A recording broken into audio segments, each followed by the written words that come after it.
মানুষের লালসার শিকারে প্রাণ গেল এক নিরীহ প্রাণীর। শুধু তাই নয়, হরিণে যেখানে শিকার করা আইনত দণ্ডনীয় অপরাধ, সেখানে বেআইনিভাবে হরিণ শিকার করে মাংস ২,০০০ টাকা করে বিক্রি করে প্রকাশ্য দিবালোকে। যদিও বা বন দপ্তরের আচমকা অভিযানে হরিণের মাংস আর বিক্রি করতে পারেনি চোরা শিকারীরা। মাংসসহ এক অটোচালককে গ্রেফতার করে তৃষ্ণা অভয়া রেঞ্জের বন দপ্তরের কর্মীরা। বগাফা, কাকুলিয়া, রাজনগর, তৃষ্ণা অভয়া রেঞ্জের বন দপ্তরের যৌথ উদ্যোগে গোপন সংবাদের ভিত্তিতে অভিযান চালিয়ে বিলুনিয়া মাইছড়া এলাকায় হরিণের মাংস বিক্রি করার সময় হাতে নাতে ধরে ফেলে। গোপন সংবাদের ভিত্তিতে শুক্রবার সকালে এই অভিযান চলে। মোট ৭ কেজি হরিণের মাংস উদ্ধার করা হয়। জানা যায়, এই অটো চালকের গাড়ির ভেতর থেকে মাংস উদ্ধার করে বন দপ্তরের কর্মীরা।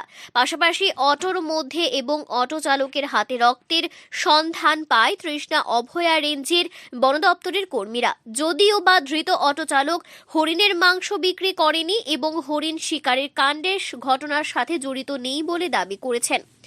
অভয়া রেঞ্জের বন দপ্তরের কর্মীরা ধৃত অটো চালককে জিজ্ঞাসাবাদ চালাচ্ছে এই হরিণ শিকার কাণ্ডে কে কে জড়িত। ধৃত অটো চালকের নাম সুনীল দাস। সূত্রে খবর, চোরা শিকারীরা কয়েকদিন পর পর হরিণ শিকার করে এনে মাইছড়া ওই এলাকায় বিক্রি করে। অভয়া রেঞ্জের কর্মীরা ঘুণাক্ষরেও টের পায়নি।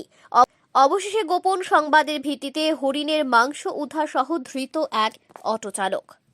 Bureau report, Tripura news Bangla.